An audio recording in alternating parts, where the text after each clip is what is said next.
এই মুহূর্তে সবথেকে বড় খবর, আজমনগর কানা নদীর পার থেকে মৃতদেহ উদ্ধার, গভীর রাতে মেরে ফেলে দিয়ে চলে যায়। একটি রিলায়েবল সোর্স থেকে আমাদের কাছে খবর আসে যে চণ্ডীতলা থানার অন্তর্গত আজমনগর কানা নদীর পাড়ে একটি মৃতদেহ পড়ে আছে।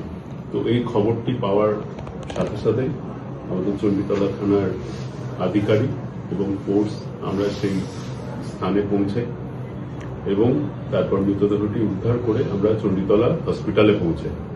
তো সেখানে হসপিটালে কর্তব্যরত ডাক্তার ওই ব্যক্তিকে ব্রড ডেড হিসাবে ডিক্লেয়ার করে।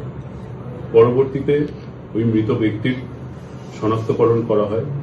তার নাম দীনবন্ধু ভূঁইয়া, বয়স 42 বছর। বাবার নাম স্বর্গীয় শীতল ভূঁইয়া, ঠিকানা কোলেপাড়া, খালপাড়, সিঙ্গুর থানার অন্তর্গত।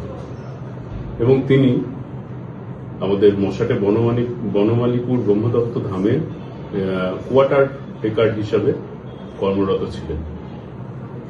এরপরে ওই আজমনগর গ্রামের বাসিন্দা আব্দুল মণ্ডল, যার বয়স 45, পিতা ইদ্রিস মণ্ডল, তার অভিযোগের ভিত্তিতে চণ্ডীতলা থানায় একটি মামলা রুজু করা হয়, যার নম্বর 113/26, ডেটেড 24/2/26, আন্ডার সেকশন 103(1) এবং 61/2 বিএনএস। এরপর তদন্ত চলাকালীন নির্দিষ্ট তথ্যের ভিত্তিতে আমরা একটি ব্যক্তিকে গ্রেপ্তার করি, যার নাম তফাজ্জল ওরফে তফাজ্জল শেখ, বয়স 46 বছর। বাবার নাম জাহার আলী শেখ, ঠিকানা মুক্তিনগর থানা, লালগোলা, জেলা মুর্শিদাবাদ। সেই ব্যক্তি এখানে রাজমিস্ত্রির কাজ করতে এসেছিল।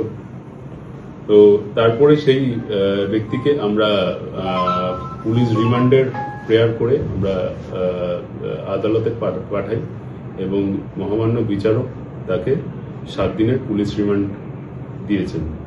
পুলিশ রিমান্ড চলাকালীন অভিযুক্ত ব্যক্তি স্বীকার করেন এবং খুনের দায় মেনে নেন এবং সে স্বীকার করে যে ঋণের টাকা সংক্রান্ত বিবাদের জেরে তিনি ওই দীনবন্ধু ভূঁইয়াকে হত্যা করেছেন। এই হত্যাকাণ্ডে ব্যবহৃত যে অস্ত্র সেটাও আমরা সিজ করি। তো আপাতত এখন এই ব্যক্তি পুলিশ কাস্টডিতে আছেন এবং এই মামলার আমরা তদন্ত করছি। বলছি সাহেব, ইনি কতদিন ধরে এই রাজমিস্ত্রির এতে এই লোকাল জায়গায় কাজ করছিলেন? ইনি গত 3 বছর ধরে এইখানে আছেন। স্যার, মুর্শিদাবাদ থেকে যেনাকে গ্রেপ্তার করা হয়েছে ওনার বিরুদ্ধে কি আগে কোনো এরকম অভিযোগ ছিল বা অন্যান্য থানায় কি প্রিভিয়াস রেকর্ড? ওটা এখনো অবধি আমরা সে ধরনের কিছু তথ্য পাইনি, তবে এটা ভেরিফাই করা হচ্ছে। যদি সেরকম কিছু পাওয়া যায় আমরা জানি। বয়স কার অ্যাকিউজডের 46 বছর।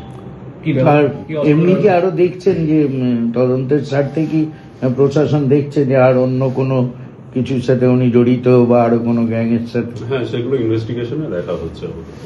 কি ব্যবহার করেছে বলুন, কি অস্ত্র? একটি আগলা ইট ব্যবহার করেছিল, তো সেটা আমরা সিজ করেছি। আর এই মানে ঘটনাটা ঘটে কোথায়? ঘটনাটা ওই যে আজমনগরে কানা নদীর পাড়ে। মানে প্রকাশ্য দিবালোকে না এমনি মানে অন্ধকারে? এটা রাতের বেলা হচ্ছে। রাতের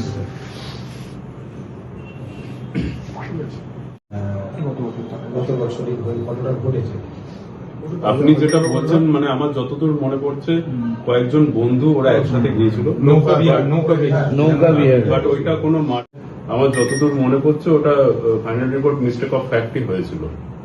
তো এই ধরনের মার্ডারের কোনো ঘটনা আপনার আগে ওটা হয়নি। ওটা যে যতদূর আমরা তদন্তে করে জানতে পেরেছি যে সেই ছেলেটা নেশা করেই ওখানে গিয়েছিল।